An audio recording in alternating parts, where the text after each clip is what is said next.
Hi, I'm Phil Donahue. And I'm Marlo Thomas. And we're going on a series of double dates to find out What makes a marriage last? On paper, the marriage of George Stephanopoulos and Allie Wentworth would not have been a sure thing. he's a serious, straight-laced news anchor, and here she is, this lively and mischievous comedian and author who will go to any length to get a laugh out of you. But the secret is, George is the Abbott to Allie's Costello. And she's the Lucy to his Ricky. So when we got a chance to visit with them in their stylish and homey apartment on Manhattan's East Side, we knew it was going to be fun and revealing. We settled into their living room to chat, and Marlo asked Allie to tell us how it all began 20 years ago. I was talking to another single woman, and I had just had a torrid love affair with this British actor, and I was ready to be serious. And she said, oh, me too. And I said, I'm going to introduce you to my brother. And she said, I can introduce you to my old friend, George Stephanopoulos. And I said, no, thank you very much. I'm from Washington, D.C. I grew up around journalists. That's the last thing I want. Were your parents journalists? Yeah, and in the White House, I wanted Matthew Perry or Hugh Grant. I just was like, oh, I don't want that. And so a few weeks later, I was coming to New York, and I thought, you know what? I'm going to call him. It'll be a great dinner party story. My date with George Stephanopoulos. I mean, it practically writes itself. So I thought we'll have an interesting conversation, and that'll be that. And I couldn't believe when I left lunch that day on an April day. April 4th. April 4th. That I said, I'm attracted to him. I'm attracted to that guy. It's not that. But the difference is, honey, it wasn't a blind date. I knew who you were. I knew exactly who you were. You were not my type. I wasn't your type. That's so interesting to me. Everybody always says, including us, I knew. We knew. I knew. We knew. He interviewed me on his show, and we were lovers the next day. So that's that. Wow. Yes, we were very quickly into that. Wow. So, yes. Oh, Mr. Donahue. But we knew, and that was it. And I'll tell you, you know how when you know? Every other man that I had dated or had a relationship with, I was so concerned with sort of performing who I was, and I just didn't feel I had to do it with them, So the first time I did go home with you, there wasn't a like, how's my breath, or oh God, my cellulite, or oh, I didn't care at all. And that's when I really knew that I wasn't pretending to be this. You weren't auditioning. No. I had gotten the part. What about you, George? It wasn't even, it was immediate. As close to immediate as can possibly be. We went out 2 or 3 days in a row. And what can you... You had dated the Isle of Manhattan, well, too. So it's not, no, and it's your first... and it's not, and it's based on some crazy idea of perfection. Because you're right, I was 40. I dated a fair amount, but I knew this was someone who I could decide to be with, forever and be happy. And it's just like it's a leap. It's partly faith, partly intuition, attraction, but it's nothing I've ever questioned. From like within hours. We were engaged 2 months later, and I was like, what is taking so long? And I had been engaged before. Really? Yeah. Boxer rings, if you know what I mean. Yeah. So, it was never even close to not happening. Never. I think age is also a factor in marriage. I just do. All my friends that got married in their early 20s are not married now.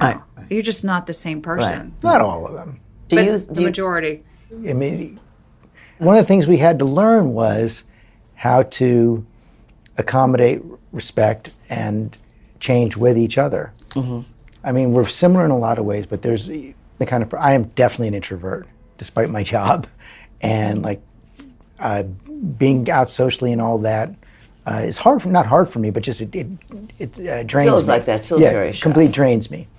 She gets energy from being with me people. Too. Yeah, and it took us. We should have gotten married. I know. No, it's one of the things. We would have been the life of the party. For me, that's been great because it's opened up a different side of myself. I think you've probably also gotten more in touch with your introverted side over time. Definitely. I And our kids have mixes of both. I'll give you an example. When we were first married, we would argue because we would go to an event, a party. It would take me an hour to get out the door because I'd talk and say goodbye, and George would be sweating, by the front door. Right. He had the gotta goes. And now, not only do I completely understand that, I even know when he looks at me, like we're out the door. No discussion. I don't even say goodbye. And then we've also learned you don't have to do everything together. Like if I don't want to go to something, it's not a reflection on you. No. Yeah, that's a big thing. We've had to come to that because Phil doesn't want to go to every fundraiser for St. Jude Children's Research Hospital, which I do 9,000 a year. Right. And at first I'd say you have to come, and then after a while I thought, why does he have to? Why? Really? Why must he go? I have to get up. I've started to realize that when I married Marlo, I married a hospital. Somewhere during the reception of our wedding, Danny stood up. My new father-in-law stood up at our wedding and said, "I haven't lost a daughter, I've gained a fundraiser." And he did. And he had been on the show a couple of times. Yeah. We got along very well. And I got along very well with her mother, an Italian. Who didn't like Irish people. Well, That's another interesting thing about marriage, too, is that, if he had married a Greek Orthodox, that would have been the jackpot. I just slid in under the door, but I had to charm them. But there's, What are you? Do you have a faith of your own? I'm a pure wasp. Uh-huh. Mother's name is Muffy, Mayflower Wasp. But also we're also lucky in that way. We've never had in-law issues, except for one fight over the wedding. What was the fight? Well, his mother is a very strong-minded Greek woman. My mother was social secretary of the Reagan White House. Oh, dear. And she's 6 feet tall. So when we decided to get married, it was very clear that these two women were going to dominate the planning. And we said, have fun. Our feeling was we wanted to marry each other. We're not going to get upset. I was not a girl who had a vision board about what my wedding was going to look like. So I said, fine. And it was a dogfight between those two. So, but how do you two fight? We fight, but How do you? constructively. We didn't used to. I had a tendency to be a meaner fighter. But you're definitely a meaner fighter. But that's good to learn how to navigate that as well. Right. She can be a little more of a louder fighter. I'm a little bit more persistent on making sure the conversation's truly resolved. The thing that we've realized with the friends that we know that don't make it is they don't know how to come back. But to come back, you actually have to go through. You have to finish it. You have to just make sure you're actually communicating everything you need to communicate, and that's the only way. You can't just you just can't push it down. Right. And also, you hear from other couples that didn't make it. They had fights, and they would spend days not speaking to each other, and then soon that kind of I can't became the imagine that. norm. Cannot imagine that. I can't either. We've had fights till the sun came up, till we resolved them. It wasn't good for the guy I was interviewing that morning.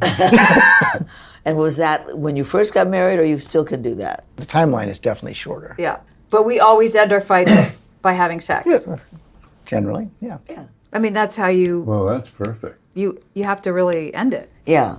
Well, that's what Mehmet said about there's only one way out of a bad fight, and that's make-up sex. Yeah, it's essential. It does. It's essential. It does make it go away. You kind of think, oh, what was that? I mean, I kind of like what's happening here. Yeah. Yeah. No, I think so too. And the premise of each fight is, we also both know we're not going anywhere.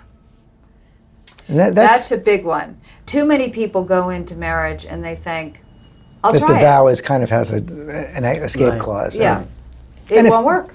Yeah. You have to believe and know that this is it. And know that, yes, I guess for some people, obviously, people sometimes get divorced for very, very good reasons. We start from the premise of it's not going to happen. But one of the, when you talk about trust, when Phil was divorced, when I met him, we were pretty hot and heavy and flying to each other in the middle of the night and all this crazy stuff. And at one point I said to him, you know, in my sexual glow, "Oh my God, what would have happened if we'd met when you were married?"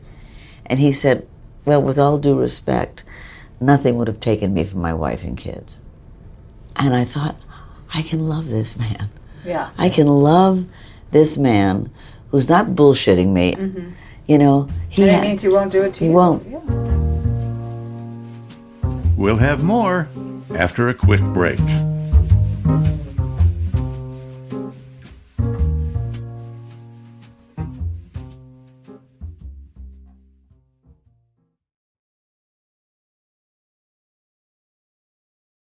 We're back to our conversation with George Stephanopoulos and Allie Wentworth. By this point, we'd covered most of the basics, so Marlo steered the conversation to Allie's favorite subject. All right, well, the fun thing about interviewing you two is that you talk so much about sex, and nobody does that. No, she talks so much about sex. It's so great. Thank you. No, it is. No, it is great because, I mean, we're Well, it's not naughty.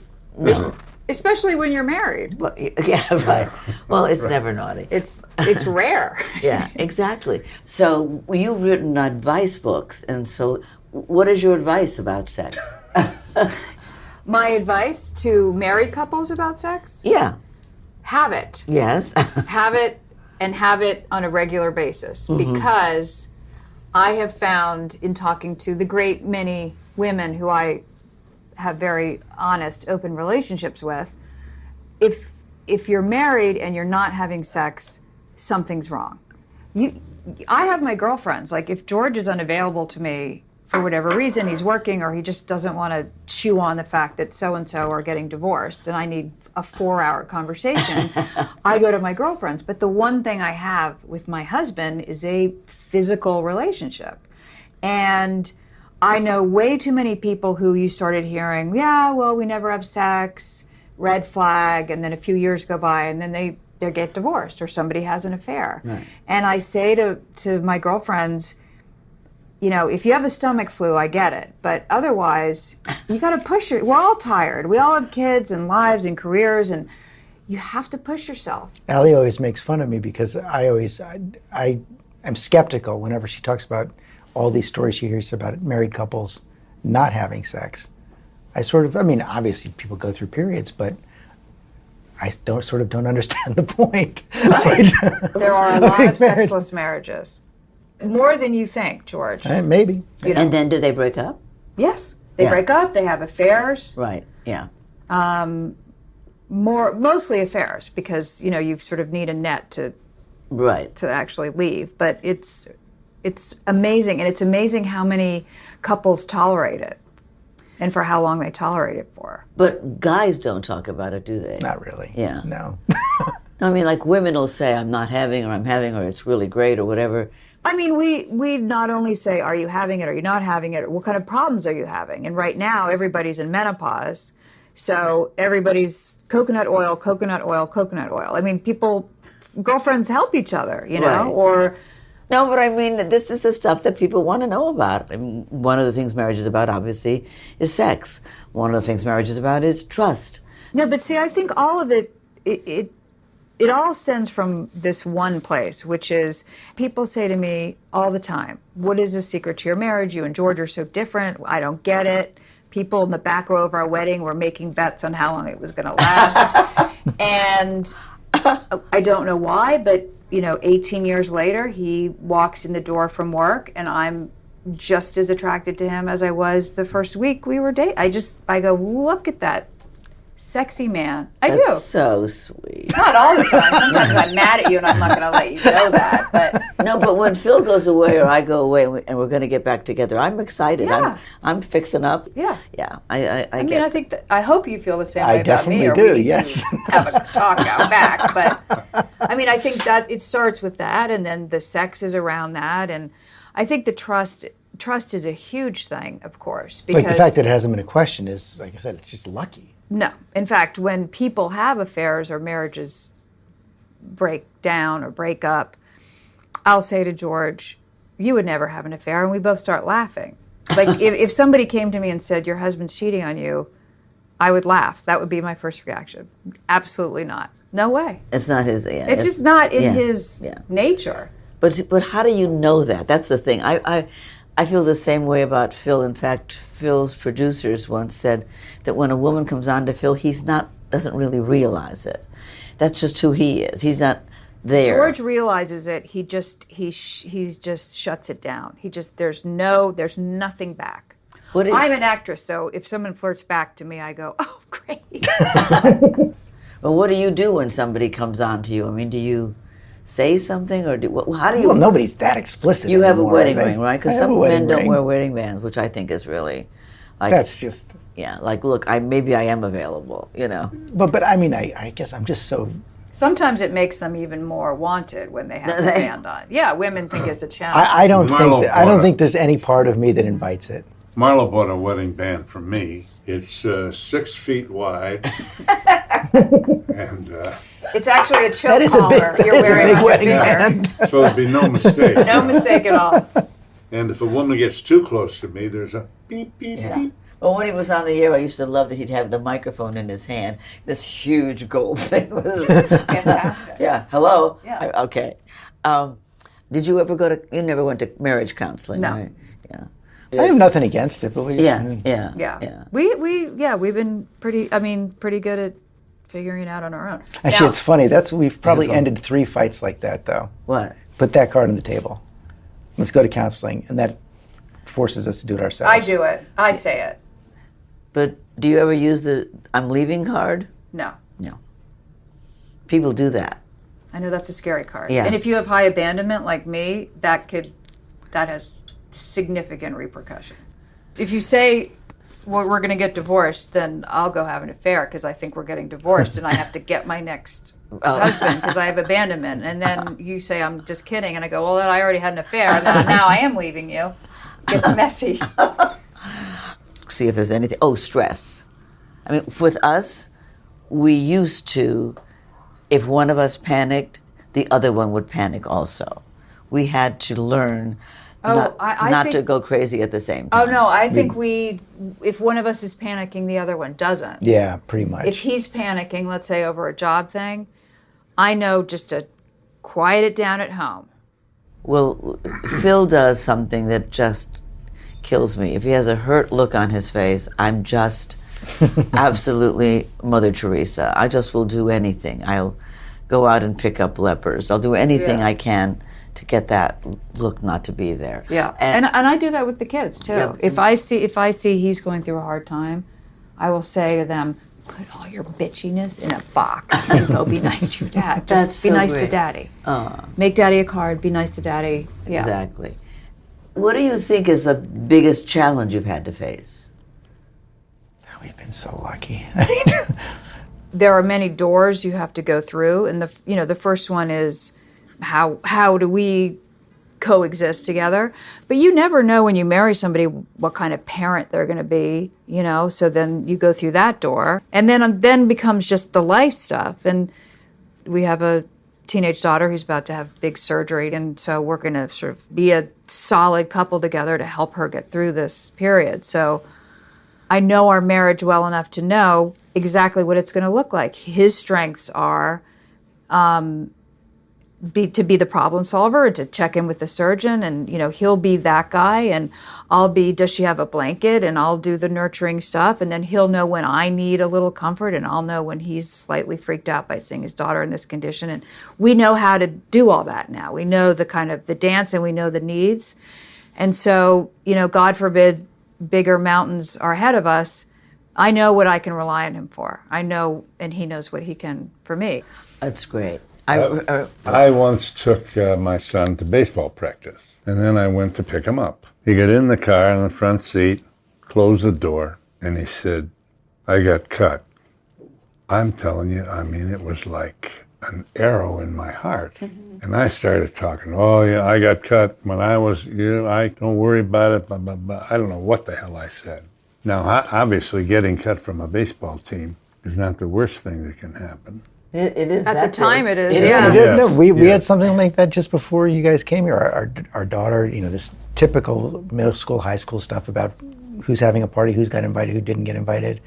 And the truth is, when it's your daughter, it's like, it is heartbreaking. And then our conversation was, What do we do? What do we do? What do we say? Yet how do you keep your distance from it? You have to let her learn from it, and you have to sort of just sit there while She cries. she cries. And all I want to do is go find that girl that's having a kill her. party, inviting all her friends except her, and kill her. And I have to remind her she can't do that. Or I texted him, I said, do I call the mother? And he said no, and I think he's right. And, but that's Right. how we do it. What would you pass on to, to people about to be married? There's a lot of hard stuff that happens in life. We have to celebrate the good stuff, We have, you get, your contract gets renewed. Let's celebrate it. We don't have to be obnoxious about it. It could just be the four of us. But, let me make a cake and the kids will stick some M&Ms on it and say, good for you. Right. And I mean, more than birthdays and stuff. I mean, special things. And, in our anniversary, I don't like it to be taken lightly. I don't want a diamond necklace or some expensive painting. I want the two of us we write, letters to each other, but I want us to say hey, it's year 18. Look at us. I still love you. Those moments are not to be Right. sort of tossed aside.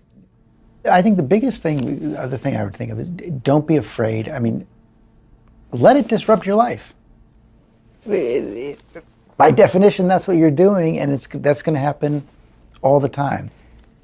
Be open to the changes that being married are going to bring you every single day. Because you're right. I mean, I'm not sure this is all guys, but I tend to be more a creature of habit, and you get set in your ways, and you have to let kind of a lot of things just happen every day. Let the chaos in. If you're about to get married, if you have any pangs of hesitation, listen to them. I have two friends who were about to get married and had that feeling of dread.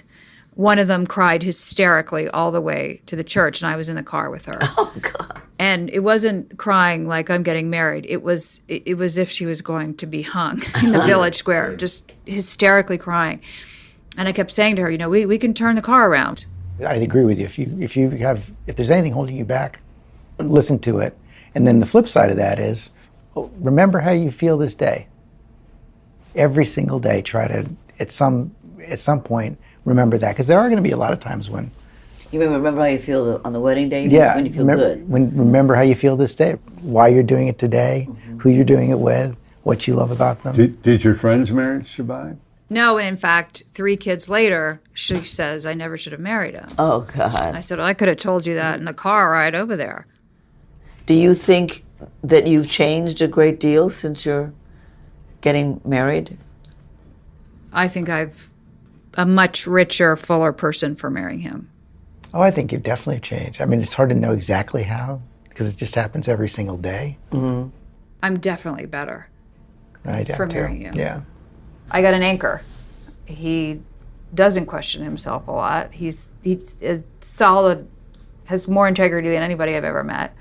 And for me, that's incredibly grounding. She brings all of life into the house. Everything. A whole world of beautiful stuff and friends and family. And it's like it's opening up an entire vista For you. for me.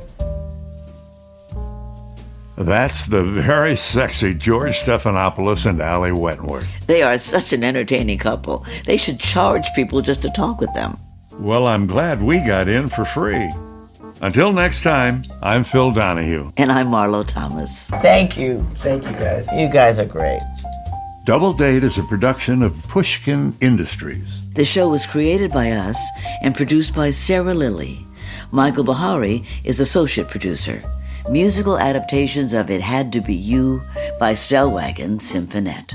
Marlo and I are executive producers, along with Mia Lobel and Lital Molan from Pushkin. Special thanks to Jacob Weisberg, Malcolm Gladwell, Heather Fain, John Schnars, Carly Migliori, Eric Sandler, Emily Rostek, Jason Gambrell, Paul Williams, and Bruce Kluger. If you like our show, please remember to share, rate, and review. Thanks for listening.